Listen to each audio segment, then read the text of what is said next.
Fala galera, bom dia!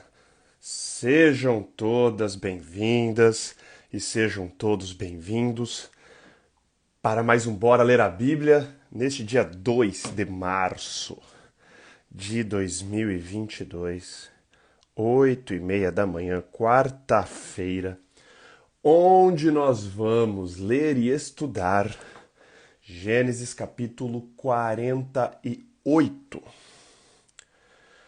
Faltam 3 capítulos para a gente terminar Gênesis, hein? Quem diria? Então, já vão abrindo as Bíblias de vocês, então, em Gênesis capítulo 48. Vão pegando seus marca-textos aí. Você que gosta de escrever, você que gosta de anotar na Bíblia, igual eu também curto. A Bíblia é toda rabiscada, cheio de coisas de anotação, de insights e tudo mais. Já vão pegando aí então o que vocês precisam para fazer as suas anotações, se ajeitem na cadeira, na cama, onde quer que vocês estejam, porque vamos em instantes começar um capítulo curto, mas é o começo que vai, se estender por hoje e amanhã. É o capítulo das bênçãos de Jacó sobre os filhos. E aqui vai dar muitos spoilers pra gente, vai dar muitos insights pra gente. Mas antes de a gente começar aqui a leitura, vamos fazer uma oração e pedir a presença do Espírito Santo. Oremos. Pai amado e querido, a Ti todo louvor, toda honra e toda glória, Pai. Agradecemos porque o Senhor é o nosso Criador. Agradecemos porque o Senhor é o nosso Salvador, nosso Libertador. E o Senhor também nos mantém, Pai. O Senhor tem misericórdia de nós. O Senhor é amor, o Senhor é justiça. Agradecemos por tudo isso, Pai. Agradecemos porque o Senhor, sendo infinito, o Senhor ainda se importa com a gente. Agradecemos porque o Senhor tem cuidado da gente, pelas bênçãos que o Senhor nos concede diariamente. Desde as minúsculas bênçãos até as grandes e maiores bênçãos que a gente pode acompanhar na nossa vida, Pai. Agradecemos pela noite de sono, agradecemos pelo despertar nessa manhã, agradecemos pela paz, pela saúde que nós temos e agradecemos, Pai, pela oportunidade que temos agora de estudar a Tua Palavra. Mais um dia, mais um capítulo, Pai, e queremos pedir mais uma vez que o Senhor esteja conosco, que o Senhor envie Teu Santo Espírito, Pai, para estar conosco aqui, para nos dar a sabedoria e o entendimento que nós precisamos, Pai. Seja com todos que estão aqui acompanhando ao vivo e seja também com os que estão acompanhando na gravação. Tudo isso nós te pedimos e agradecemos por amor de seu santo e maravilhoso nome, Pai. Amém. Tudo bem, gente. Gênesis 48, então abram aí. Ontem, só revisando rapidinho, nós vimos aí o Jacó e a sua família descendo para o Egito. Desce todo mundo, se estabelece lá na região de Gósen. Depois aparece como José administrou os anos de fome ali no Egito. E depois Jacó fala do seu último desejo e pede para José jurar para ele que quando ele morresse ele fosse enterrado em Canaã, junto com os antepassados dele. E José jura, e aí terminamos então o capítulo de hoje, de ontem. O capítulo de hoje, então, começam as bênçãos de Jacó. E aqui é muito interessante como começa, né? E aqui no capítulo 48 é uma chave para a gente entender o porquê de algumas coisas, principalmente de uma coisa. Por exemplo, o porquê que quando nós avançamos aí há uns bons anos na frente, quando a gente vai falar sobre as 12 tribos de Israel, quando a gente vai falar lá da época da monarquia de Israel e tudo mais, temos as tribos de todos os filhos de Israel, mas a gente não tem a tribo de José. É muito interessante, né? A gente fala assim, meu, tá, mas José era filho de Jacó. José era filho de Israel. Por que que, quando a gente vai ver as 12 tribos, não fala assim da tribo de José tal pessoa? E aqui está a chave, aqui é o começo, aqui é o porquê que não é falado a tribo de José. E aqui então começa essa parte chave, assim, para a gente entender, é um detalhezinho aqui atrás, que vai fazer toda a diferença lá na frente. Então vamos começar. Gênesis capítulo 48, verso 1, na minha Bíblia, nova versão internacional, começa assim. Algum tempo depois, disseram a José: seu pai está doente. E ele foi vê-lo, levando consigo seus dois filhos, Manassés e Efraim. E anunciaram a Jacó: seu filho José veio vê-lo. Israel reuniu suas forças e assentou-se na cama. Então ele já estava velhinho, ele já estava bem debilitado, bem fraquinho, ele estava ali no leito de morte dele quase. E é o momento que os anciãos, os patriarcas, separam para fazer a bênção e dar a bênção, né? Então, verso 3, disse Jacó a José: o Deus Todo-Poderoso apareceu-me em luz na terra de Canaã, e ali me abençoou, dizendo: eu o farei prolífero e o multiplicarei. Farei de você uma comunidade de povos e darei esta terra por propriedade perpétua aos seus descendentes. Lembra que Luz dera o Betel. Depois Israel deu o nome ali de Betel, né? Porta de Deus. É muito. Casa de Deus, desculpa. E então ali era Luz, depois ficou chamado de Betel, que era a casa de Deus. E ali, quando Deus faz aquela promessa, aparece para Jacó numa visão da escadaria dos anjos subindo e descendo, e ele está relembrando aqui. Verso 5. Agora, pois, olha que agora que vem a chave para a gente entender as tribos de Israel. Agora, pois, os seus dois filhos que lhe nasceram no Egito, antes da minha vinda para cá, serão reconhecidos como os meus. Então aqui, Jacó reconhece os netos dele como se fossem filhos deles mesmos. E agora ele vai dar a bênção para os dois netos, Manassés e Efraim, como se fossem os próprios filhos dele. Efraim e Manassés serão meus, como são meus Rubens e Simeão. E aí, aqui também está uma outra chave. Ruben e Simeão eram os dois o quê? Primogênitos dele, de Lia. E aqui agora ele vai falar assim, agora esses dois aqui vão ser como se fossem meus dois primogênitos, Manassés e Efraim. Verso 6, os filhos que lhe nascerem depois dele serão seus. Serão convocados sob o nome dos seus irmãos para receberem sua herança. Quando eu voltava de Padã, para minha tristeza, Raquel morreu em Canaã, quando ainda estávamos a caminho, a pouca distância de Efrata, Belém. Eu a sepultei ali, ao lado do caminho para Efrata, que é Belém. Verso 8. Quando Israel viu os filhos de José, perguntou: quem são estes? Respondeu José a seu pai: são os filhos que Deus me deu aqui. Então Israel disse: traga-os aqui para que eu os abençoe. Os olhos de Israel já estavam enfraquecidos por causa da idade avançada, e ele mal podia enxergar.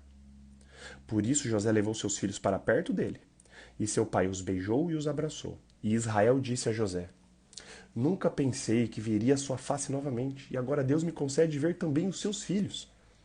Em seguida José os tirou do colo de Israel e curvou-se com o rosto em terra. E José tomou os dois, Efraim à sua direita, perto da mão esquerda de Israel, e Manassés à sua esquerda, perto da mão direita de Israel, e aproximou dele. Olha que interessante agora. Verso 14. Israel, porém, estendeu a mão direita e pôs sobre a cabeça de Efraim, embora este fosse o mais novo, e cruzando os braços, pôs a mão esquerda sobre a cabeça de Manassés, embora Manassés fosse o filho mais velho. E aqui a gente vê a primeira vez o costume de imposição de mãos para abençoar. Não que seja necessário a mão estar imposta ali para conseguir a bênção, mas é um ato simbólico que é repetido. A gente vai ver até o fim da Bíblia, até os dias de hoje, nós costumamos a impor as mãos quando nós vamos dar uma bênção. É uma prática bíblica que começou aí a primeira vez que a gente vê aqui. E uma coisa interessante, porque a mão direita, quem estava na mão direita era o primogênito, era o que receberia o dom, a bênção do filho mais velho. E a esquerda, não. A gente vê essa diferença, né, entre direita e esquerda, simbolizando a direita é um lugar de honra e a esquerda é um lugar não de menos honra, mas é um lugar qualquer diferente do lugar. Tanto que quando Jesus, né, a gente vai ver na Bíblia, Jesus quando sobe no céu, ele se senta à direita do Deus Todo-Poderoso, Deus Pai. Não que ele esteja à direita, mas a expressão sentar-se à direita ou estar à direita é uma posição de destaque, uma posição de honra, é a posição do primogênito. E aqui, olha o que acontece. Manassés, que era o primogênito de José, ele não fica com a mão direita, ele fica com a mão esquerda. E Efraim, que era o mais novo, recebe em posição da mão direita. E olha só, verso 15: e abençoou José, dizendo: que o Deus a quem serviram meus pais, Abraão e Isaque, o Deus que tem sido o meu pastor em toda a minha vida até o dia de hoje, o anjo que me redimiu de todo mal, abençoe estes meninos. Sejam eles chamados pelo nome e pelos nomes de meus pais Abraão e Isaque e cresçam muito na terra. Só que José aqui ele fica meio incomodado, olha só, verso 17. Quando José viu seu pai colocar a mão direita sobre a cabeça de Efraim, não gostou. Por isso pegou a mão do pai, a fim de mudá-la da cabeça de Efraim para de Manassés. Ele disse: Não, meu pai, este aqui é o mais velho. Põe a mão direita sobre a cabeça dele. Mas seu pai recusou-se e respondeu: Eu sei, meu filho, eu sei. Ele também se tornará um povo, também será grande. Apesar disso, seu irmão mais novo será maior do que ele, e seus descendentes se tornarão muitos povos. Assim Jacó os abençoou naquele dia, dizendo: O povo de Israel usará os seus nomes para abençoar uns aos outros com esta expressão: Que Deus faça a você como fez a Efraim e a Manassés. E colocou Efraim à frente de Manassés. A seguir, Israel disse a José: Estou para morrer, mas Deus estará com vocês e os levará de volta à terra dos seus antepassados. E a você, como alguém que está acima dos seus irmãos, dou a região montanhosa que tomei dos amorreus com a minha espada e com o meu arco. Muita coisinha aqui para a gente ver agora. Dois detalhes interessantíssimos. Primeiro, nós acreditamos, quando nós vemos, né, que Jacó, Israel, quando estava proferindo a bênção para os seus netos, que agora ele considera como os próprios filhos, e é por isso que Efraim e Manassés entram nas 12 tribos de Israel e não José. Mas olha que interessante. É por isso, né, que são considerados agora essas duas tribos. E por Israel estar, né, sob inspiração divina, ele abençoa e dá a bênção maior para Efraim, que era o mais novo dos dois irmãos, e não para Manassés. E a gente vê aqui esse padrão, né? A gente vê esse padrão que aconteceu com o próprio Jacó e com relação a Esaú. Esaú era o filho mais velho. De uma forma muito errada, Jacó rouba o direito do irmão mais velho, só que ele não precisava ter feito isso. Deus já tinha prometido, já no hora do nascimento, que o filho mais novo iria ser mais poderoso que o filho mais velho. E aqui, contrariando também o direito do irmão mais velho da tradição, a bênção recai sobre o irmão mais novo, sobre Efraim. Fala que ele vai ser muitos povos, sei lá o que Manassés também será, mas Efraim vai ter muito mais e vai conquistar muito mais. Então aqui Jacó barra Israel já está decretando, aqui decretando não, já está antevendo, sob inspiração divina, qual seria o destino, né, dessas duas tribos. Uma coisa também muito interessante, que de José poderia ter sido só uma tribo, mas de José, por ele ter sido ali, né, o especial, saem duas tribos de uma porção dobrada de bênção para José. Olha que interessante isso. Deus abençoa duplamente José com duas tribos. E aqui Jacó, ele fala para José que ele seria dono de uma região montanhosa, né? E aí existe um jogo de palavras aqui muito interessante que Israel usa, que Jacó usa, que é a palavra montanhosa ou ombro, que é Shechem em hebraico, e brincando com a palavra Siquem. Então ele faz esse jogo de palavras. Lembra da história de Siquém? Lembra da história dos irmãos arrebentando todo mundo lá na cidade por causa de Diná, matando todo, fazendo aquela matança e tudo mais. Lembra que fala que o terror do Senhor apavorou a galera ali dos amorreus, que eles não foram atacar Jacó quando eles estavam saindo de lá. Só que aqui no finalzinho ele fala assim: E a você, no verso 22, como alguém que está acima dos seus irmãos, ou seja, colocou José acima dos irmãos dele, como se José fosse o primogênito. José, sendo o primogênito, entre aspas, teria uma porção dobrada, e a porção dobrada são o quê? As duas tribos vindas dos dois filhos dele. Muito interessante. E ele fala assim: então, como alguém está acima dos seus irmãos, dou a região montanhosa que tomei dos amorreus com a minha espada e com o meu arco. Aqui é o único relato de uma terra sendo tomada à força. E ele não é relatado antes no texto bíblico. Tudo indica que quando Jacó sai, lembra que eles saem daquela região para se estabelecer mais ao sul, por causa de toda a treta que estava tendo lá. Os filhos dele tinham assassinado, massacrado uma cidade inteira, então ele sai. Tudo indica que, apesar dos amorreus não terem seguido eles depois tomaram as terras que eram de Jacó ali, que Jacó só desce, ele não deixa as terras dele ali para quem pegar. Tinha delimitações, tinha marcações. Tudo indica que os amorreus foram e tomaram. Só que aqui ele fala que ele voltou lá. Não é relatado no texto bíblico, em nenhum momento aqui em Gênesis, só aqui nesse pedacinho, que fala que ele voltou lá e foi pro fight e retomou e reconquistou aquelas terras de lá. E essa terra, Siquém, e ele brinca com Shequem, que é a terra montanhosa, que é aquela região, e falou que eu vou dar aquela porção para você, José. Aquilo lá vai ser seu. E aí ele dá essa bênção. E aí, para finalizar o estudo de hoje, eu falei que o estudo era muito rápido hoje, o capítulo é bem curtinho. Como Deus opera e como Deus, né? É o Deus que sabe de todas as coisas. Isso a gente não pode negar, né, cara? Isso é muito incrível. Por quê? Porque do jeitinho que Israel abençoou Manassés e Efraim aconteceu. Quando a gente vai para o livro de Números, logo depois que o povo sai do Egito, das tribos, a gente vai ler isso lá na frente, tem a contagem dos povos e das pessoas de cada tribo. A tribo de Manassés tem mais ou menos uma média, mais ou menos de uns 20 mil, umas 20 mil pessoas a mais do que a tribo de Efraim. Aí você fica assim, né? Ah, cara, e essa bênção de Jacó aqui para Efraim? O que tem? O que está acontecendo, né? Mas, a partir da época dos juízes, pré-monarquia israelita, começa a dar uma guinada. E quando a gente vai para a época em que existe o racha, o último rei, que era o rei das 12 tribos unificadas de Israel, foi Salomão. Depois de Salomão, acontece um racha no reino. 10 tribos para o norte e 2 tribos para o sul. As 2 tribos do sul é Judá e Benjamim. As outras 10 estão no norte. E quem comanda a tribo do sul, né, a região do sul, é a tribo de Judá. E quem comanda as 10 tribos do norte, quem é? Quem é? A tribo de Efraim.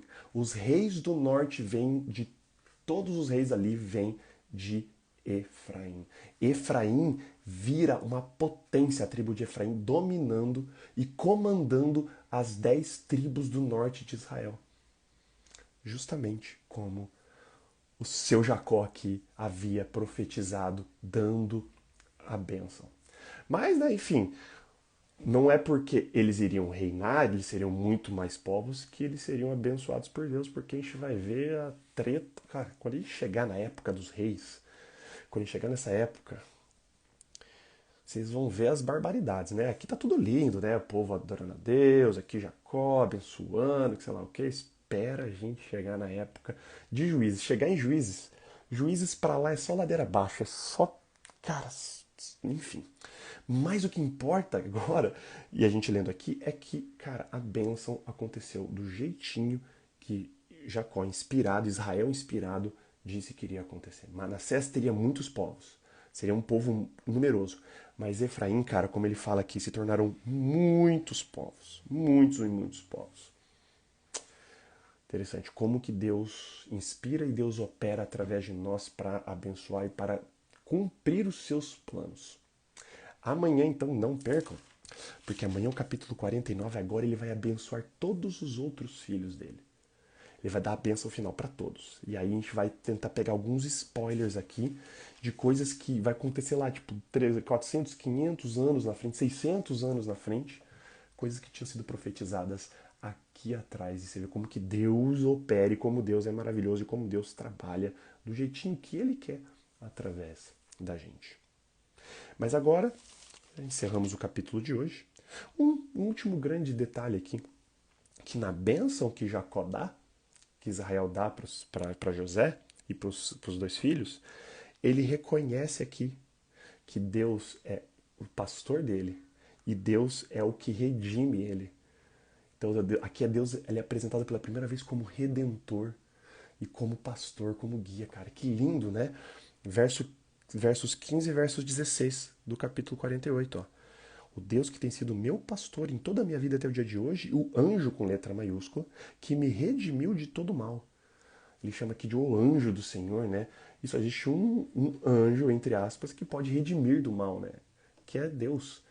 E aqui ele usa o termo anjo, né? Então Deus aqui ele é apresentado, ele está em paralelo. Isso aqui é um paralelismo, né? Quando você... Esse recurso literário, estilístico literário, um paralelismo. Ele compara Deus e anjo aqui. E aí ele fala que ele é pastor e redentor. Deus é apresentado pela primeira vez como pastor e redentor aqui nesse capítulo de Gênesis. Muito, muito lindo. Com esse pensamento, vamos encerrar o capítulo de hoje e vamos fazer uma oração. Oremos. Pai amado e querido, como o próprio Israel afirmou aqui, Pai, o Senhor é o nosso pastor e o Senhor é o nosso redentor, Pai. Muito obrigado por o Senhor ser quem o Senhor é. Porque o Senhor é o nosso pastor, o Senhor nos conduz, o Senhor nos corrige, o Senhor nos tira dos caminhos maus, o Senhor nos resgata. Aí o Senhor é apresentado aqui também como o Senhor é o nosso redentor, aquele que redime a gente de todo mal. Agradecemos a Ti por causa disso, Pai. Porque sem a Sua redenção, não teríamos oportunidade nenhuma de herdar a vida eterna e habitar contigo, Pai, o resto da eternidade. Agradecemos por isso. E hoje vimos, Pai, que o Senhor opera através de nós. Mais uma vez o Senhor atuando através de nós. A bênção que Israel deu, tanto a Efraim quanto a Manassés, Pai, a gente vai ver lá na frente que vai se cumprir do jeitinho que o Senhor disse, Pai. Isso nos tem que dar a segurança de que o Senhor realmente está no controle de toda a história. Em momentos tristes e pesados como esse que nós temos vivido ultimamente, parece que o Senhor simplesmente largou mão. Muitas pessoas podem ter a tentação de achar que o Senhor se esqueceu da gente ou que o Senhor nem existe, Pai. Mas quando a gente lê, Pai, o texto bíblico, quando a gente vê a sua providência, Pai, é impossível a gente não compreender e entender que o Senhor está no controle. Nos dê essa compreensão, nos dê essa convicção que nos levará a um descanso em Ti, sabendo que o Senhor está no controle de todas as coisas. Ajuda-nos a confiar a nossa vida e entregar o controle da nossa vida nas Suas mãos, Pai. Para que o Senhor faça o que o Senhor bem entender, porque a gente sabe que o Senhor quer o melhor de cada um de nós. Quero pedir, Pai, que o Senhor nos dê um ótimo dia. Seja com todos, Pai, que estão aqui, os familiares aqui representados, de todos que estão acompanhando o Bora Ler a Bíblia, os colegas de classe, colegas de trabalho, roda de amigos, Pai, seja com todos, Pai. Pedimos também, Pai, especialmente pela guerra que está rolando lá na Ucrânia, pelas pessoas que estão sofrendo, os refugiados que estão tendo que fugir da Ucrânia para os outros países, seja com todos que ainda estão querendo fugir, seja com todos que estão participando dessa guerra, proteja-os, Pai, que isso termine o mais rápido possível, Pai, com o menor número possível de pessoas morrendo, Pai. É triste, guerra não é bom para ninguém, para nenhum dos lados, enfim, só mostra a ganância do homem, e a guerra existe desde que o mundo é mundo, Pai. Por favor, que o Senhor volte logo e venha restaurar todas essas coisas, Pai. Seja com o povo lá em Jerusalém também, que o bicho está pegando lá, a guerra entre os judeus e os palestinos, Pai. Sabemos que, nós estudamos aqui em Gênesis, que desde lá de Abraão existe essa inimizade, Pai. Por favor, Pai, aplaque um pouco os ânimos de lá, Pai. Seja aqui com o nosso povo brasileiro também, com as famílias que estão enlutadas lá em Petrópolis, seja, Pai, com as equipes de resgate que ainda estão procurando por pessoas desaparecidas. E seja com as pessoas que estão enviando ajuda para lá também, Pai. Que o Senhor nos apresente essas pessoas, Pai. Onde quer que esteja, aqui na nossa cidade, no nosso bairro, nossos vizinhos, ou em qualquer outro lugar, Pai. Nos apresente pessoas para que a gente possa ser o próximo dessa pessoa. Que a gente possa abençoar a vida dessas pessoas, Pai. Que a gente possa ser a Tua mão na vida dessas pessoas para abençoá-las. Perdoe também os nossos pecados e faltas, Pai. Perdoa nosso coração egoísta, orgulhoso, ciumento, mesquinho, maldoso. Perdoa-nos, Pai, e nos purifique e nos santifique diariamente, Pai. É o que nós te pedimos e agradecemos por amor de seu santo e maravilhoso nome, Pai. Amém. Valeu, gente! Queria agradecer a presença de vocês. Então, não percam amanhã. Amanhã já voltamos ao horário normal. Se não rolar o horário normal das 7h30 da manhã, horário de Brasília, eu vou avisar aqui no Clubhouse e vou avisar aqui no Instagram o horário da live, porque como não estamos em casa, a rotina aqui nessa semana está meio, né, complicada, os horários e tal. Então amanhã, até a segunda ordem, fica o horário das 7h30 da manhã a nossa live. Caso você perca a live, caso você queira assistir depois, ouvir, nós temos a nossa Bora Ler a Bíblia no Spotify e nós temos o nosso canal no YouTube, em que eu subo as lives também todos os dias para lá. Beleza, gente? Fiquem com Deus, uma ótima quarta-feira aí a todos vocês e até amanhã com o Bora Ler a Bíblia, Gênesis capítulo 49. Estamos chegando no finalzinho, penúltimo capítulo, então, amanhã de Gênesis. Um beijo, um abraço para vocês, valeus e falou!